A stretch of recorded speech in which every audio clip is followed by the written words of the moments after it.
Recording in 하나님 아버지, 삼가 주의 말씀을 듣고자 합니다. 주께서 말씀하옵소서. 학자같이 알아듣게 하시고 과연 주의 말씀이 그러한가 하여 살피게 하시고, 그리고 그런 말씀이 우리에게 이해되게 하옵소서. 그리고 말씀 안에서 이해된 가운데서 이 말씀 가운데 뜻하신 하나님의 기대하심과 그리고 하나님의 심정까지 이해하는 대로, 깨닫는 대로 우리를 이끌어 주시옵소서. 제 말씀을 선물로 주셔서 감사합니다. 이 말씀을 담을 오늘을 주셔서 감사합니다. 예수님 이름으로 기도합니다. 아멘. 네, 오늘은 민수기 10장에서부터 13장까지의 말씀 함께 읽겠습니다. 민수기에서 시내 광야 이야기가 이제 끝나고 바란 광야 이야기로 이어집니다. 1년 정도 그대로 정착했던 시내 광야 앞에 정착했던 이야기가 마무리되어지고 출발합니다. 출발해서 바란 광야로 나아가게 됩니다. 민수기 10장입니다. 여호와께서 모세에게 말씀하여 이르시되 은나팔 둘을 만들되 두들겨 만들어서 그것을 회중을 소집하여 진영을 출발하게 할 것이라. 나팔을 불어서 행진하게 하는 데 씁니다. 이스라엘 민족이 이 시내산에 와서 나팔 소리를 들었습니다. 자기들이 분 게 아니라 하나님께서 시내산에 강림하실 때 나팔 소리를 들었어요. 하나님께서 임재하실 때, 그곳에 오실 때. 근데 이스라엘 민족도 그곳을 출발하면서 나팔을 만들어서 하게 됩니다. 또 7월 1일은 나팔절이라고 그러죠. 이 광해 행진과 또 다른 겁니다만 나팔 부는 방법이 몇 가지가 된다고 합니다. 나팔을 두 개를 불 때에는 온 회중이 회막문 앞에 모여서 네 개로 나올 것이고, 회막 두 개, 회막에 모일 때는 나팔 두 개를 분다는 거죠. 하나만 불 때는 이스라엘 천부장된 지휘관들이 모여서 네 개로 나올 것이며, 너희가 그것을 크게 불 때는 동쪽 진영들이 행진할 것이며, 두 번째로 크게 불 때는 남쪽 진영들이 행진할 것이라. 떠나려 할 때는 나팔 소리를 크게 불 것이며, 또 회중을 모을 때도 나팔을 불 것이나 소리를 크게 내지 말며, 그 나팔은 아론의 자손이 제사장들이 불지니 이는 너희 대대의 영원한 율례니라. 또 너희 땅에서 너희가 자기를 압박하는 대적을 치러 나갈 때에는 나팔을 크게 불지니 그리하면 너희 하나님 여호와가 너희를 기억하고 너희를 너희 대적에게서 구원하시리라. 또 너희 희락의 날과 너희가 정한 절기와 초하루에는 번제물을 드리고 화목제물을 드리면 나팔을 불라. 그로 말미암아 너희 하나님이 너희를 기억하시리라. 희락의 날, 절기를 이렇게 표현했지 않습니까? 희락의 날과 너희가 정한 절기. 그리고 초하루면 이걸 뭐 월삭이라 그러죠. 월삭. 한 달의 맨 1일 출발할 때 이때도 번제물 화목제물과 함께 나팔을 불어라. 그러면 너희 하나님이 너희를 기억하시 나는 너희 하나님 여호와니라. 둘째 해 둘째 달 스무 날에 구름이 증거의 장막에서 떠오르매. 자, 2년 2월 20일에 2년 2월 20일에 드디어 출발합니다. 그곳에 1년 정도, 1년 조금 안 됐죠? 3월 1일에 도착했잖아요. 3월 1일에 도착했는데 2월 20일에 출발하니까요. 이스라엘 자손이 시내 광야에서 출발하여 자기 길을 가더니 바란 광야에 구름이 머무니라. 이와 같이 그들이 여호와께서 모세에게 명령하신 것을 따라 행진하기를 시작하였는데, 선두로 유다 자손의 진영에 군기에 속한 자들이 그들의 진영별로 행진하였으니 유다 군대는 암미나답의 아들 나손이 이끌었고, 이사갈 자손의 지파의 군대는 수알의 아들 느다넬이 이끌었고, 스불론 자손 지파의 군대는 헬론의 아들 엘리압이 이끌었더라. 맨 먼저 출발하는 군대는 동쪽 진영, 유다 진영이죠. 동쪽 진영 군대가 먼저 세 지파가 선두에 섰습니다. 이에 성막을 거두며 게르손 자손과 무라리 자손이 성막을 메고 출발하였으며, 다음으로 루벤 진영의 군기에 속한 자들이 그대 진영별로 출발하였으니 루벤 군대는 스데울의 아들 엘리솔이 이끌었고, 시몬 자손 지파의 군대는 수리사대의 아들 슬루멜이 이끌었고, 갓 자손 지파의 군대는 두엘의 아들 엘리야십이 이끌었더라. 각 진영, 동쪽 진영하고 그리고 남쪽 진영 사이에 그다음 먼저 그 사이에 성막을 먼저 가져갔고요.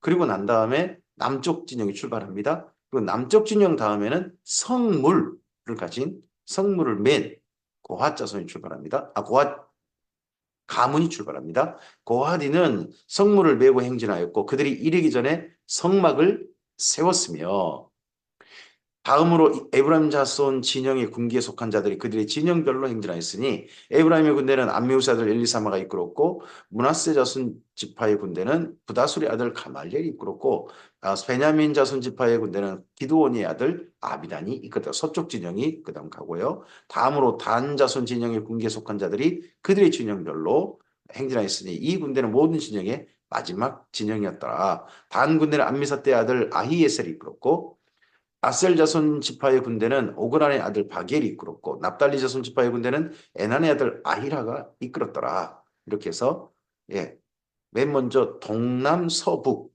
이렇게 진영으로 가는데 동쪽 진영 출발하고 먼저는 성막과 뼈대를 가진 수레를 실어서 먼저 그 중간에 끼고 그리고 남쪽 진영 그 남쪽 진영 다음에는 성물을 가진 고핫 가문 그리고 서북 이런 행진 수소로 출발해서 나갑니다. 모세의 장인 미디안 사람 누엘 아들 호밥에게 이르되 여호와께서 주마하신 곳으로 우리가 행진하나니 우리와 동행하자 그리하면 선대하리라. 여호와께서 이스라엘에게 복을 내리리라 하셨느니라. 함께 가자 하고 미디안 사람 여기 자기 장인의 그러니까 장인의 아들이니까 자기에겐 뭐라가 될까요? 내형이 될까요?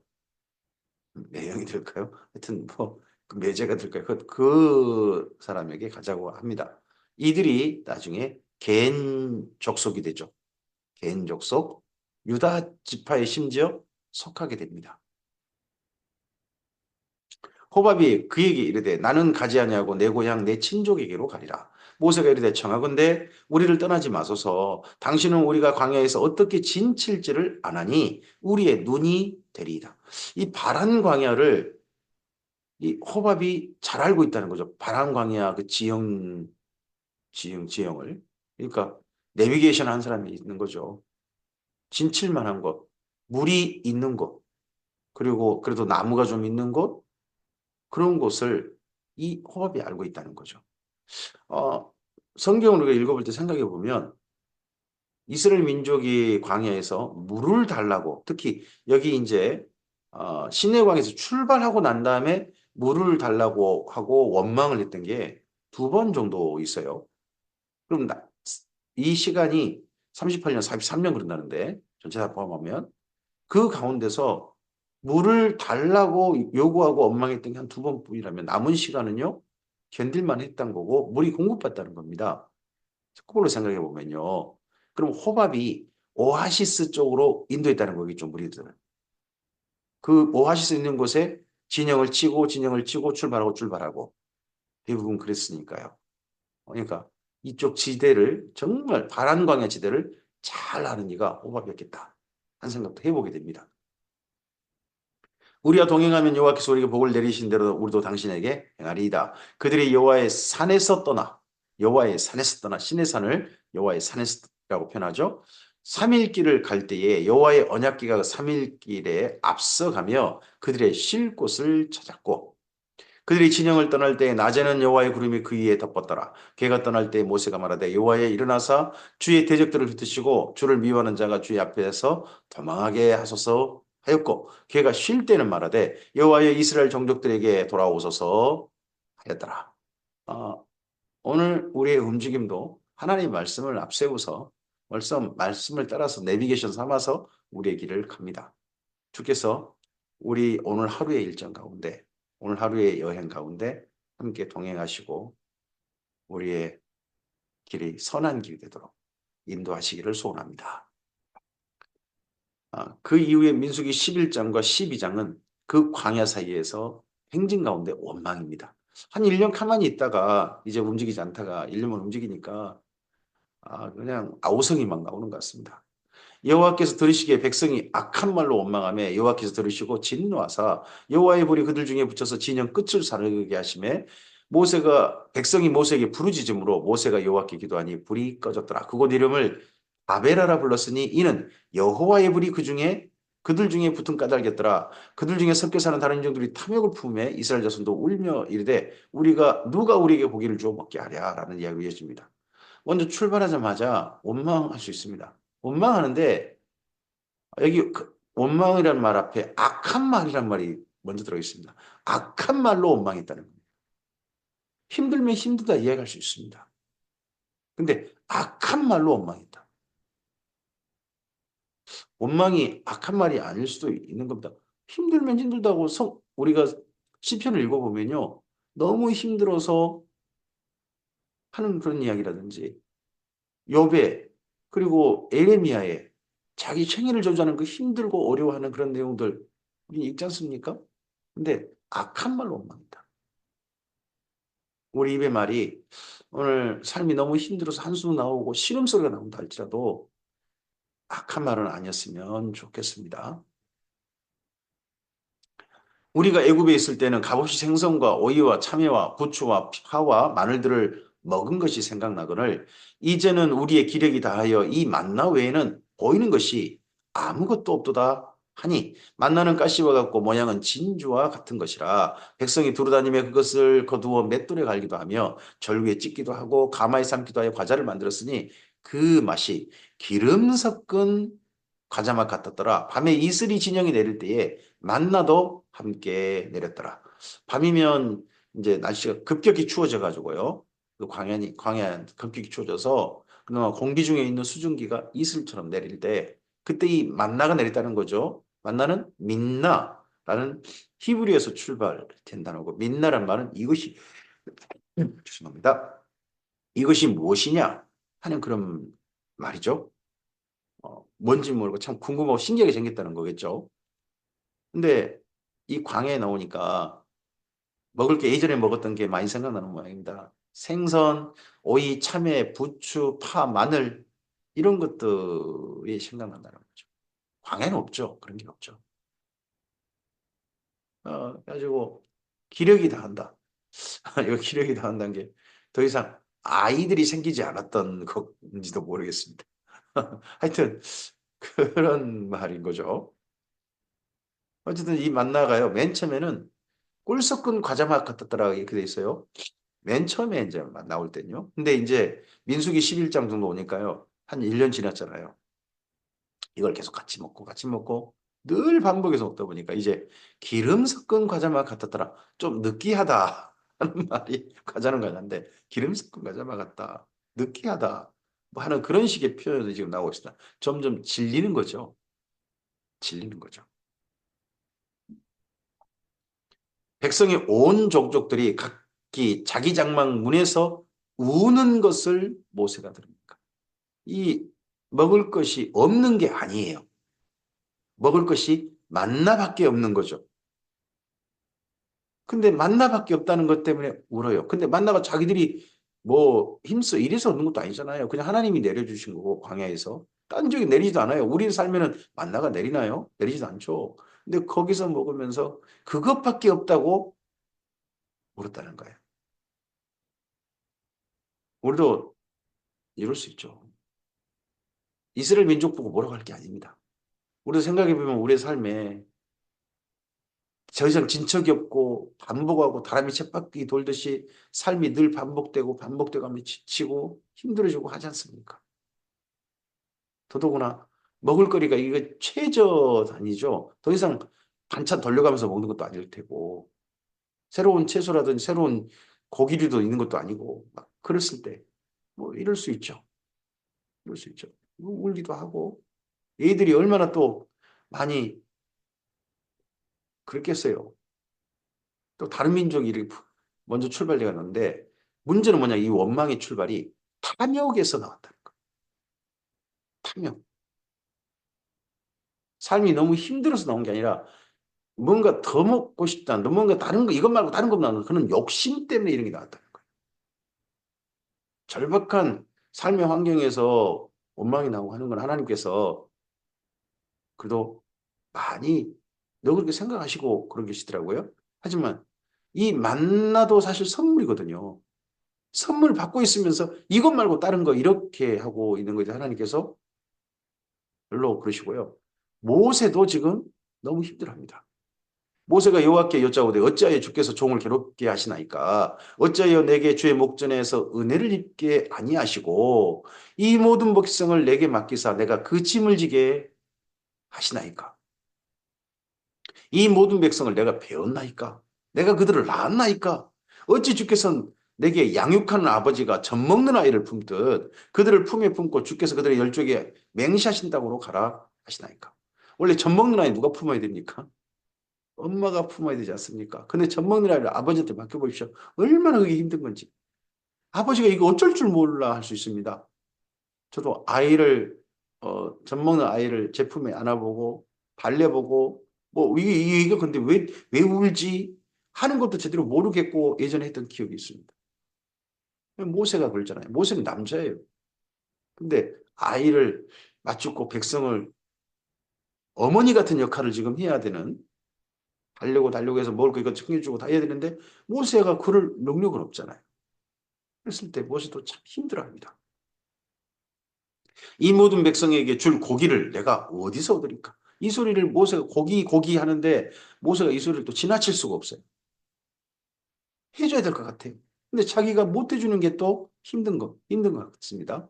그들이 나를 향하여 울며 이르되 우리에게 고기를 줘 먹게 하온즉 책임이 심히 중하여 나 혼자는 이 모든 백성을 감당할 수 없나이다. 주께서 내게 이같이 행하실진대 구하옵나니 내게 은혜를 베푸사 즉시 나를 죽여 내가 고난당함을 내가 보지 않게 하옵소서. 모세가 심지어 죽고 싶다는 생각이 들 정도였다는 거 아니겠습니까? 함께 견뎌가야 되는데 가족들이라든지 주변 사람들이 나에게 너무 힘들다고 하는 그런 소리 정도가 아니라 우리 형편 도저히 안 되는데 이것 말고 딴 거 없어요라고 하고 그거 내놓으라고 요구를 하면 얼마나 막막하겠습니까? 답답하겠습니까? 능력은 안 되고 근데 그 요구를 갖다가 지나치기는 또 어렵고 할 때. 여호와께서 모세에게 이르시되 이스라엘 노인 중에 내가 알기로 백성의 장로와 지도자가 될 만한 자 70명을 모아 내게 데리고 와 해막에 이르러 거기서 너와 함께 서게 하라. 내가 강림하여 거기서 너와 말하고 내게 임한 영을 그들이 임하게 하리니 그들이 너와 함께 백성의 짐을 담당하고 너 혼자 담당하지 아니하리라. 이때 이제 장로 제도가 주어지게 되죠. 장로. 그래서 모세가 진 짐을 함께 질 장로 제도 70명. 이 나중에 예수님께 70명의 제자를 파송하는데도 혹시 여기서 뭐 연유하나 하는 생각이 들죠.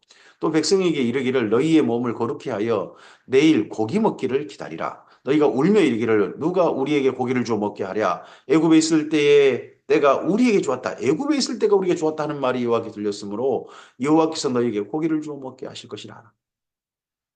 예수님 안 믿었을 때가 좋았다. 내가 하나님을 안 믿었을 때가 좋았다. 이런 이야기를 우리가 입 밖으로 내고 마음에서 막 그렇게 생각하고 그도록 원망을 섞어서 욕심 때문에 그것도 내가 예수님 믿는 것 때문에 이런 걸 못한다. 이런 걸 못 먹는다. 나는 먹고 싶은데 나는 가지고 싶은데 하면 하나님께서 속상해 하실 것 같으신 아버지시니까요.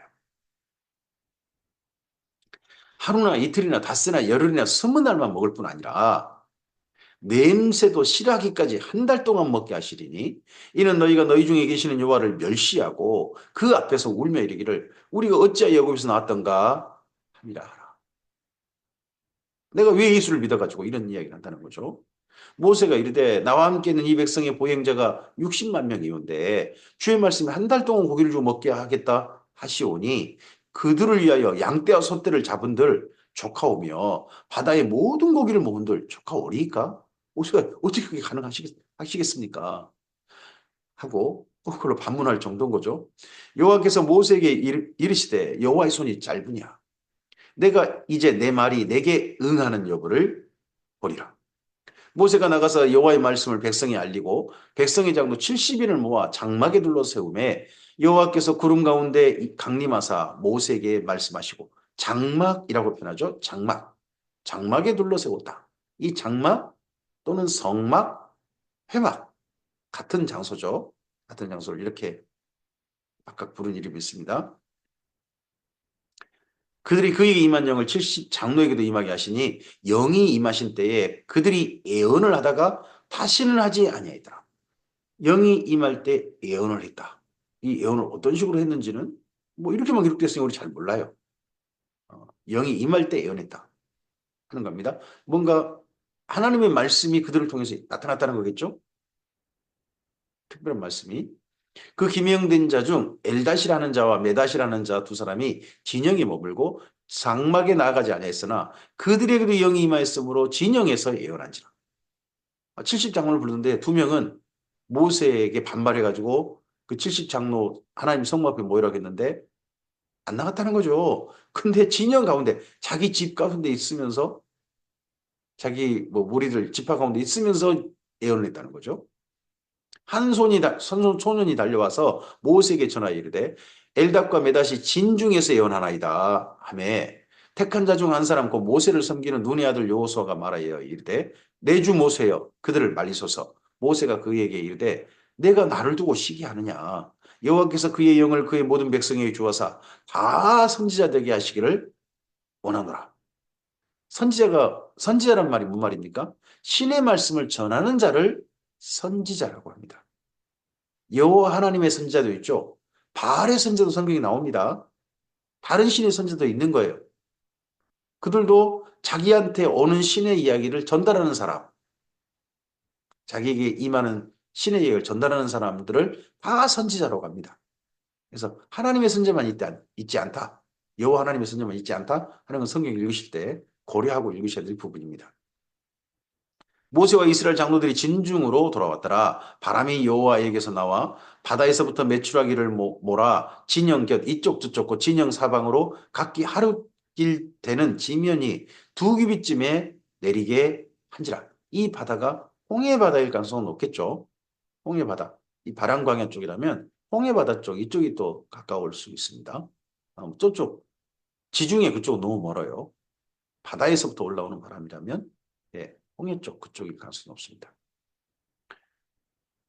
백성이 일어나 그날 종일 종야와 그 이튿날 종일토록 매출을 모으는데 이틀이나 계속 죽고 해서 모았다는 거죠. 적게 모은 자도 10호멜이라. 그들이 자기들을 위하여 진영 사면에 펴두었더라. 펴두었다면요? 아마 매출액을 잡았겠죠. 잡아서 건조시킨다든지 그랬겠죠.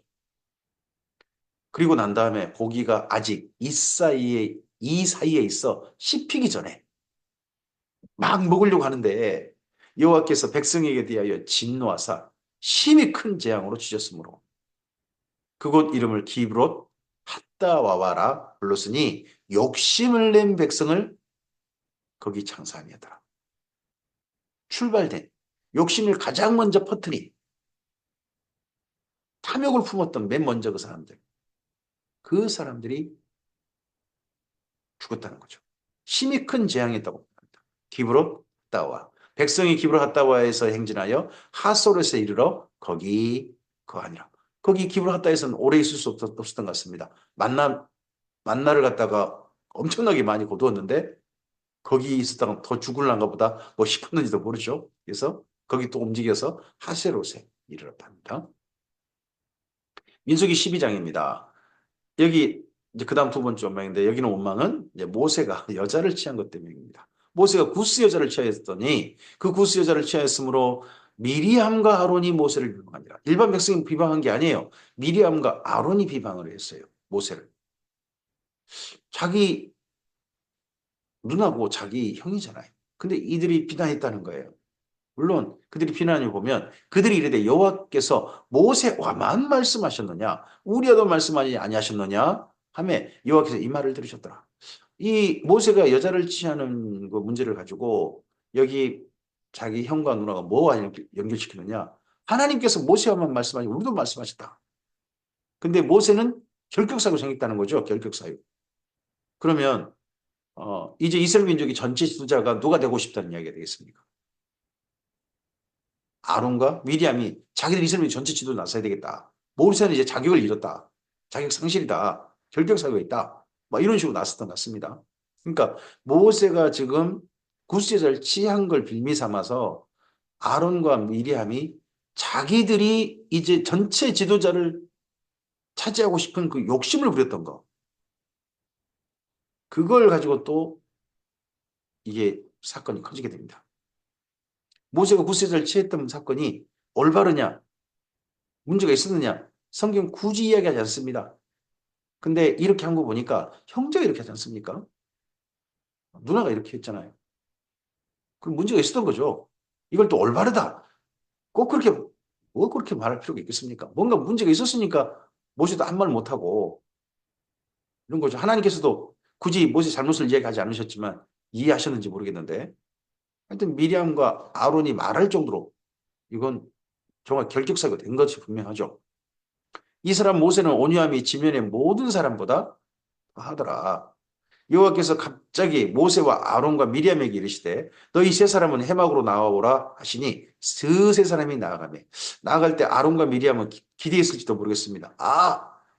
해막에 나오라고 하신 거 보니까 함께 나오라는 거 보니까 이제 우리 우리에게 하나님께서 지도권을 맡기시려나 그런 기대를 했을지도 모르죠.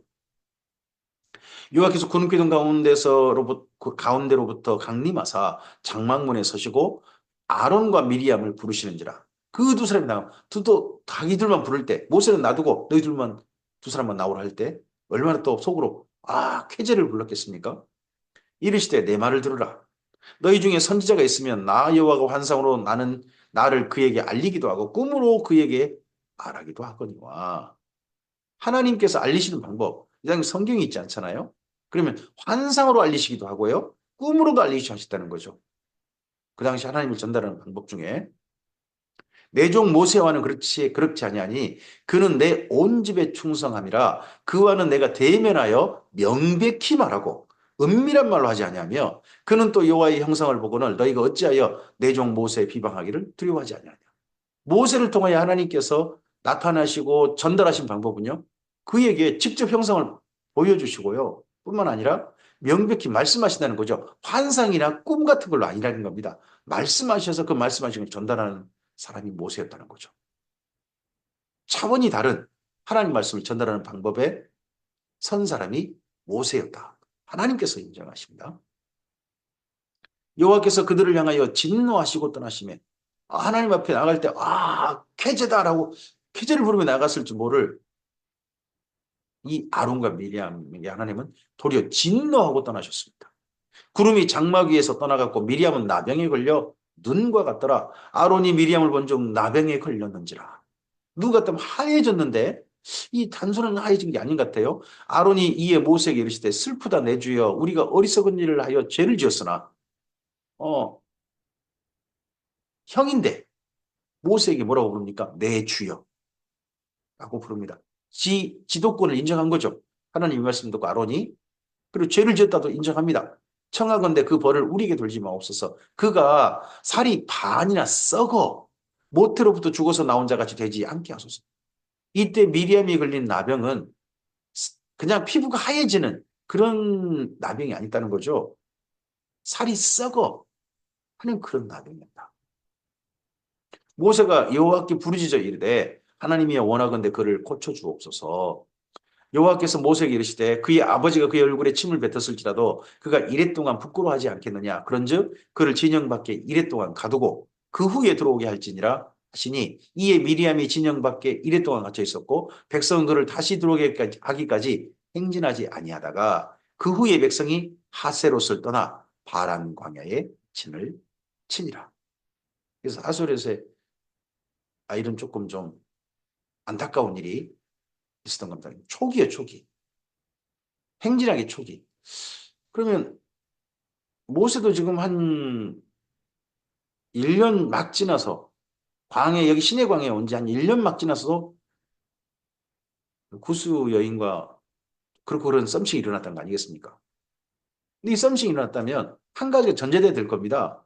모세 곁에 10%가 있어서는 저는 안 된다고 생각합니다. 10%는 생존에 있었을 겁니다. 근데 아버지와 함께 다시 미디안으로 가버릴 가능성은 없습니다.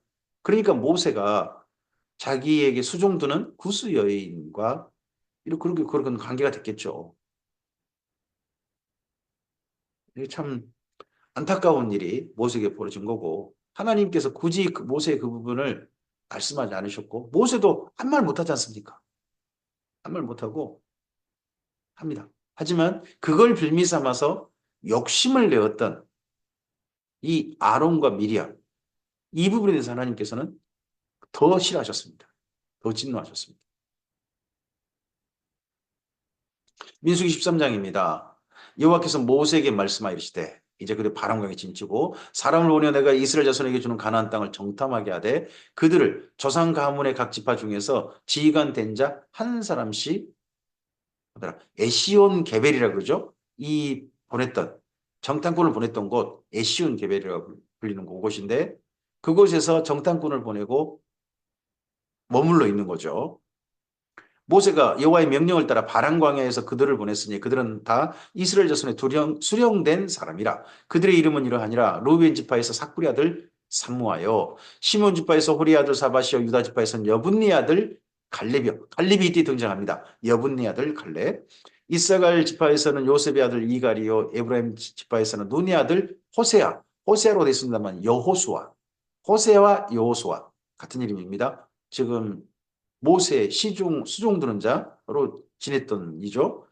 베냐민 지파에서는 라브의 아들 발디요, 스불론 지파에서는 소디 아들 갓디엘이요, 요셉 지파 곧 므낫세 지파에서는 수시 아들 갓디요, 단 지파에서는 그말리의 아들 암미엘이요, 아셀 지파에서는 미가엘의 아들 수돌이요, 납달리 지파에서는 웁시의 아들 나비요, 갓 지파에서는 마기의 아들 구엘이니 이는 모세가 땅을 정탐하러 보는 자들의 이름이라. 모세가 눈의 아들 호세아를 여호수아라 불렀더라. 호세아, 여호수아 이름이 같죠. 이들은 차기 족장이 될 만한 사람들입니다. 현 족장들 아니에요. 각 지파에서 그다음 차기 족장이 될 만한 사람들. 모세가 가나안 땅을 정탐하러 그들을 보내며 이르되 너희는 내겝길로 행하여 산지로 올라가서 그 땅이 어떠한지 정탐하라. 곧 그 땅 거민이 강한지 약한지 많은지 적은지와 그들이 사는 땅이 좋은지 나쁜지와 사는 성읍이 진영인지 산성인지와 토지가 비옥한지 메마른지 나무가 있는지 없는지를 탐지하라. 담대하라. 또 그 땅에 실과를 가져오라 하니 그때는 포도가 처음 익을 즈음이었더라. 포도가 처음 익을 즈음. 그때 정도 일이 갔다는 겁니다. 출발할 때 2월 20일인데 포도가 처음 익을 즈음 제가 그때가 어느 때인지는 모르겠습니다. 이스라엘 민족이 그 땅에서. 근데 가을철에 포도를 거두어서 가을철에 이제 우리가 아는 수장절 그때 즙을 짜가지고 포도즙을 한다든지 건포도를 만든다든지 그런 때인데 처음 익을 때 정도였다는 겁니다. 이에 그들이 올라가서 땅을 정탐하되 신광야에서부터 하맛어기 루홉에 이르렀고 또 네겝으로 올라가서 헤브론에 이르렀으니 헤브론은 애굽 소환보다 7년 전에 세운 곳이라 그곳에 아낙 자손 아히만과 세세와 발매가 있었더라. 또 에스골 골짜기에 이르러 거기서 포도송이가 달린 가지를 베어 둘이 한 막대기에 깨어매고 또 성리와 무화과를 따니라 합니다. 여기 에스골 골짜기가 헤브론에 있습니다. 헤브론에 있는 한 골짜기 이름이 에스골이에요. 그곳에서 포도송이가 달린 가지라고 이번에 표현을 했죠. 포도송이를 메고 온 게 아닙니다. 포도송이가 달린 가지. 그 땅에 과일이 실제 있더냐, 어떻게 맺었더냐 하는 걸 실제 보는 거예요. 포도송이가 큰 게 아니고 여기 가지라고 돼 있습니다만 포도 넝쿨을 거의 통째로 메었을 겁니다. 그러다 보니까 두 사람이서 함께 메고 온 거죠. 이렇게 포도 넝쿨이 이렇게 많이 잘 자라고 있는 곳이고 이렇게 열매 맺습니다. 하고 그렇다고 보죠. 이스라엘 자손이 거기서 포도를 베었으므로 그곳 이름을 에스골 골짜기라 불렀더라. 40일 동안 땅을 정탐하기를 마치고 돌아와 바란 광야 가데스에 이르러 모세와 아론과 이스라엘 자손의 온 회중에게 나와 그들에게 보고하고 그 땅의 과일을 보이고 바란 광야 가데스네요. 제가 이름을 에시온 게벨이라고 잘못 말한 것 같습니다. 제 기억이 좀 착오가 있네요. 모세에게 말하여 이르되 당신이 우리를 보낸 땅에 간즉 과연 그 땅에 젖과 꿀이 흐르는데 이것은 그 땅의 과일이니라. 그러나 그 땅 거주민은 강하고 성읍은 견고하고 심이 클 뿐 아니라 거기서 안악자손을 보았으며 맨 처음에 간즉 땅을 보고합니다. 땅은 괜찮더라. 땅은 괜찮더라. 이 과일 보시기 바랍니다. 포도 보시기 바랍니다. 높고요. 예. 그리고 젖과 꿀이 흐르더라. 땅 토질이 젖과 꿀이 흐르는 표현이 음, 상당히 뭐 그들식으로 좋은 표현일지 모르겠는데요. 젖과 꿀이 흐른다는 말은 목축할 수 있고 양봉도 할 수 있는 그런 땅이더라 하는 거라고 이해하시면 될 것 같습니다. 그러나 그 땅 거주민은 강하고 성읍은 견고하고 심이 클 뿐 아니라 거기서 안악자손을 보았으며 이제 정반대 불리한 걸 이제 이야기하기 시작합니다. 아말렉인은 남방에 거주하고 헤딘과 여부스인과 아모리인은 산지에 거주하고 가나안인은 해변과 요단가에 거주하더이다. 갈렙이 모세 앞에서 백성을 조용히 하게 하고 이르되 이 말하니까 백성이 웅성웅성한 거죠. 어, 저렇게 강한 민족이 살고 있는데 우리가 들어갈 수 있을까? 뭐 이런 소리가 서로 웅성웅성 있겠죠? 조용히 하게 하고 우리가 곧 올라가서 그 땅을 취하자 능히 이기리라. 갈렙은 올라갑시다. 이깁니다. 하였으나 그와 함께 올라갔던 사람들은 이르되 10명 이제 여호수아와 갈렙 외에 나머지 10명은 이르되 우리가 능히 올라가서 그 백성을 치지 못하리라. 그들은 우리보다 강하니라 하고 이스라엘 자손 앞에서 그 정탐한 땅을 악평하여 이르되 우리가 두루다니며 정탐한 땅은 그 거주민을 삼키는 땅이요. 거기서 뭐 모든 백성은 신장이 장대한 자며 거주민을 삼키는 땅이라는 거죠. 살다 보면 여기저기 서로 간에 전쟁이 많고 해가지고 몰살당하거나 막 그런 땅이라는 거겠죠. 서로 막 대치하니까. 이스라엘 민족이 여기에 일부 사실 수 있습니다. 왜냐하면 아브라함 때 그 가나안 땅에 살고 있던 사람들, 민족들 수하고요. 지금 이때 이스라엘 민족이 올라갈 때 수가 달라요. 이때는 한 7족속인데 그 이전에는 훨씬 족속이 많습니다. 이미 여러 족속이 몰살당해버렸어요. 그런 곳이 가나안 땅이기도 합니다. 전쟁이 많은 곳, 각 종족들끼리 서로 싸움이 많은 곳, 언제 상시의 위험이 있는 곳, 그런 곳이 가나안 땅일 수 있죠. 그래서 일부 이건 사실일 수 있습니다. 그리고 거기서 본 모든 백성 신장이 장대한 자들이다. 거기서 네피림 후손이 아낙 자손의 거인들을 보았나니 우리는 스스로 보기에도 메뚜기 같으니 그들 보기에도 그와 같았을 것이라. 이 당시 전쟁에는 신장이 장대한 사람이 전쟁에서 그 앞장서고 그런 사람이 기세를 올리고 그리고 어마어마한 실력을 발휘하고 했던 것 같습니다. 애굽 땅에서도 그랬을 것 같고요. 여기 근데 가나안 땅에 그런 사람이 많더라 하고 보고했을 때 또 얼마나 많이 여기 애굽의 군대 체제를 보고 왔던 이 사람들이 얼마나 많이 또 동요가 됐겠습니까? 오늘 여기까지 말씀입니다. 이스라엘 민족이 이제 출발했습니다. 출발하고 그리고 하나님께서 그들과 함께 하시고 구름기둥 불기둥과 함께 하셨고 그리고 여전히 만나가 지속되고 있고 그들이 욕심 부린 것 때문에 내렸습니다만 매출하게도 내려오고 하나님께서 그들에게 은혜를 베푸셨습니다. 함께하고 계심이 나타났습니다. 모세와 아론과 미리암이 서로 다툴 때도 그것 때문에 조금 구스에서 치안는 문제 때문에 서로 간에 탐욕을 부리고 할 때도 하나님께서 그들과 함께 계셨습니다. 그런데 원망하고 불평하고 그리고 가나안 땅을 들어가라고 하신 분이 그런 광야에 여기까지 지금 현재 함께하고 계신 분인데 가나안 땅에 대해서 들어가라고 하시는데 거기에 대해서 악평하고 그런 사람들이 등장합니다. 우리에게 우리 자신을 한번 돌이켜보게 생각해보게 하는 것들이 있을 것입니다. 하나님께서 베푸신 은혜를 생각하지 않고 내게 없는 것, 내게 부족한 것, 내가 하기 어렵다고 생각되는 것, 그런데 내가 해야 될 것, 그런 것만 우리에게 보일지도 모르겠습니다. 내가 더 가지고 싶은 것, 내가 더 하고 싶은 것, 이런 것만 우리 눈에 보일지 모르겠습니다. 욕심이죠. 욕심이 앞장서면 하나님과 동행하는 길에 많은 것이 가려져서 잘못 보이게 됩니다. 오늘 말씀이 우리에게 다시 한번 삶을 다시 한번 우리 자신을 진단하고 우리 속에 욕심을 덜어내고 욕심을 비워내고 하나님께서 함께 계심에 대한 분명한 맑은 눈으로 그 하나님 함께 계심을 볼 수 있게 되기를 바랍니다. 그리고 하나님과 함께 계시며 오늘 자리에 함께 계신다면 힘겹게 어렵고 오늘 많이 부족한다 할지라도 걸음을 평안 가운데 감사하면서 걸어갈 수 있길 바랍니다. 오늘이 선물이길 바랍니다. 오늘이 원망의 하루가 아니라 오늘이 욕심이 가득 찬 하루가 아니라 하나님께서 동행하시는 하나님의 말씀이 앞장서시는 성령께서 우리 가운데 사랑을 부으셔서 하나님과 선한 동행하시는 그런 하루 되었으면 좋겠습니다. 주께서 함께 하시길 바랍니다. 감사합니다.